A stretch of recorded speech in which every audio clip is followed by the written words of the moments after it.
semuanya, kembali lagi bersama saya Johan Leonardo di Jurnal Trading ID. Pada kesempatan video kali ini saya akan membahas untuk pair mata uang USD CHF. Jadi seperti pada video kemarin yang sudah saya jelaskan bahwa si USD CHF ini sedang dalam masa konsolidasi dan membentuk triangle pattern di sini. Untuk penjelasan video sebelumnya akan saya taruh di pojok kanan atas ini seperti biasa. Silahkan ditonton. Untuk di weekly-nya masih terlihat bahwa dia dalam masalah konsolidasi triangle pattern antara dia mau break ke atas atau ke bawah, dan pergerakannya itu cukup rapi. Lalu kita lanjut lagi untuk daily analysis-nya. Untuk di daily analysis itu juga lebih kelihatannya bahwa dia bergerak dalam range ini dan pergerakannya ini cukup rapi. Tapi untuk 1, 2, 3, 4 hari ini justru range-nya kalau kita perhatikan di sini nih ya. Kalau kita perhatikan, kalau kita zoom, dia cenderung ada di tengah-tengah harganya. Jadi bisa dikatakan di tengah-tengah ini si market bingung, harganya bingung antara mau ke atas atau mau ke bawah. Karena kalau kita perhatiin di sini swing-nya dia itu lumayan lebar, dari lebar ke kecil, dan sekarang dia di tengah-tengah pertengahan harga ini. Jadi kita bisa konfirmasi lagi pada saat Senin nanti apakah dia akan ke bawah atau ke atas pergerakannya. Dan jika memang dia bergerakannya itu ke bawah, ada dua kemungkinan yang akan terjadi. Yang pertama itu ketika dia ke bawah sini, harga bisa aja mantul naik ke atas, atau harga turun dari sini, dia menembusnya, lalu bisa dia testing lagi di sini,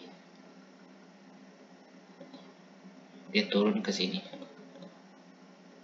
Itu sangat memungkinkan ya pergerakannya ya.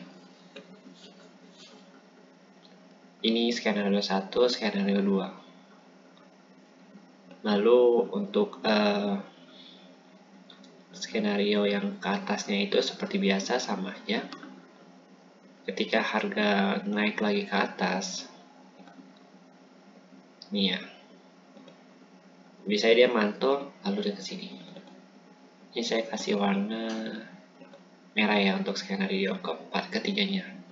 Atau harga bisa aja breakout dari sini, lalu dia menguji resist yang ini, resist yang ini,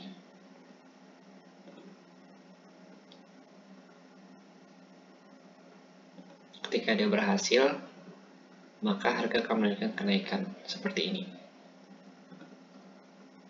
Ini ke sini, masuk ke sini, ke sini, ke atas ini. Untuk pergerakannya paling tingginya segini.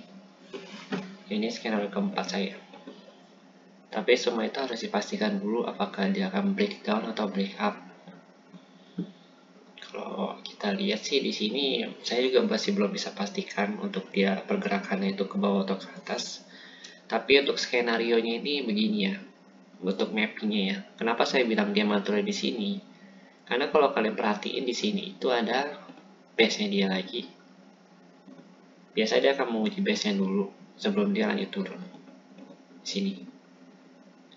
Ya, sama seperti yang ini ya, base-nya dulu dia akan uji dulu dan pasti akan terjadi retest di sini. Jadi antara dia terjadi retest atau dia pullback lagi ke sini. Itu bisa sangat terjadi, sangat memungkinkan ya. Jadi dalam forex itu kita walaupun kita udah analisa sedemikian rupa dan sebaik mungkin, itu market bisa punya caranya sendiri dalam memainkan harga. Jadi itu ya kenapa kita sebut analisa kita itu tidak bisa 100% benar. Bisa saja nanti pada saat udah balik ke sini, harga ditarik ke sini lagi. Nih, tarik ke sini baru dia naik tinggi. Itu sangat mungkin terjadi. Sedangkan kalau saya kan analisanya ketika dia pullback doang ya, begini. Tapi nggak menutup kemungkinan untuk dia balik dulu ke sini baru dia naik. Dan sama saja dengan hal yang kalau misalkan dia mau ke bawah, dia bisa saja naik dulu ke sini. Setelah dia kena sinyal yang ini, dia naik ke sini lagi, baru dia turun. Itu sangat memungkinkan terjadi di dalam dunia analis teknikal. Karena bagaimanapun juga market yang menentukan harganya itu mau kemana. Oke, jadi analisa begini. Kalau untuk mappingnya, karena ini kan lagi sideways ya, plus di sini doji. Kalau saya perhatikan karena dia adalah kebalikannya dari dolar, dari euro USD, maka ketika euro USD turun, dia bisa aja naik. Jadi ada probabilitas besar atau kemungkinan besar harga bergerak naik di Senin nanti. Karena si pair EUR/USD dengan USD CHF dan juga USD JPY itu mereka tidak berkorelasi, tetapi untuk USD JPY dan USD CHF itu pergerakannya berkorelasi ya. Sedangkan si EUR/USD ini biasa berkorelasi dengan GBP/USD. Jadi kita sebagai trader juga harus memahami metode korelasi ini, sangat penting ya. Kalau misalkan kita ada salah dalam pemahaman korelasi, itu bisa sangat membahayakan kita dalam trading. Mungkin korelasi nanti akan saya buatkan videonya khusus. Kalau kita lihat lagi di time frame yang lebih rendah, di sini kita juga melihat doji ya di H4 nih ya. Pergerakannya hampir sama aja. Di sini range-nya dia nggak turun atau nggak pergi jauh dari range ini juga. Nih, dia nggak turun jauh atau pergi jauh dari range ini. Lalu kalau kita lihat dari sini, di sini ada base-nya dia. Sini juga ada base-nya dia.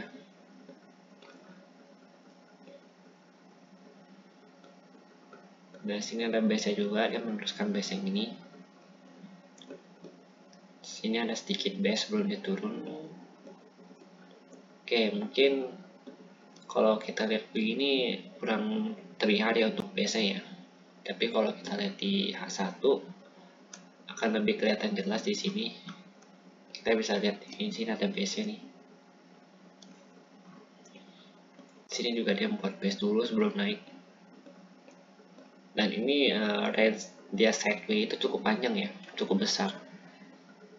Jadi bagi yang mau memanfaatkan scalping untuk short sell atau short buy, sangat bisa ketika dia masih di range ini. Tapi makin kesini dia range-nya makin kecil. Karena harga juga berada di tengah-tengah segitiga dan terjadi doji, itu sangat membingungkan untuk kita ambil posisi. Jadi saran saya lebih baik tunggu dulu sampai benar-benar terkonfirmasi antara dia mau ke atas atau ke bawah. Lalu kita coba lihat yang 30 menit. Di 30 menit juga harga baru saja mantul dari support base-nya. Walaupun dia pullback-nya itu bisa dikatakan external pullback ini. Karena pullback itu ada 3 jenis, normal pullback, external pullback, sama internal pullback. Jadi kalau internal pullback itu biasa itu yang begini. Kalau normal pullback itu biasa itu yang begini. Nah ini normal pullback. Kalau ini external pullback karena dia sebelum menyentuh garis supportnya dia udah pullback duluan. Itu juga nanti akan saya coba buatkan videonya, ada materinya tersendiri. Tapi beruntungnya di sini ada 3 jenis pullback yang langsung bisa kita lihat ya. Jadi contohnya kurang lebih begini. Oke, untuk pergerakan di 30 menit itu dia masih belum bisa menyentuh atau menembus garis ini. Sini kalau kita perhatiin ternyata sini ada sedikit support ya, ada sedikit resistennya dia. Dia sempat tembus tapi di sini tadi rejection lagi. Dan ini lagi coba tembus. Oke, mungkin pergerakan USD CHF kurang lebih seperti ini dan mungkin segini dulu video analisnya. Dan jika memang ada yang ingin ditambahkan atau ada yang kurang, bisa komen di kolom komentar. Dan jika memang suka dengan videonya, jangan lupa di like dan juga subscribe channel YouTube saya supaya saya bisa memberikan edukasi dan analis lebih baik lagi ke depannya. Terima kasih dan sampai jumpa di video berikutnya.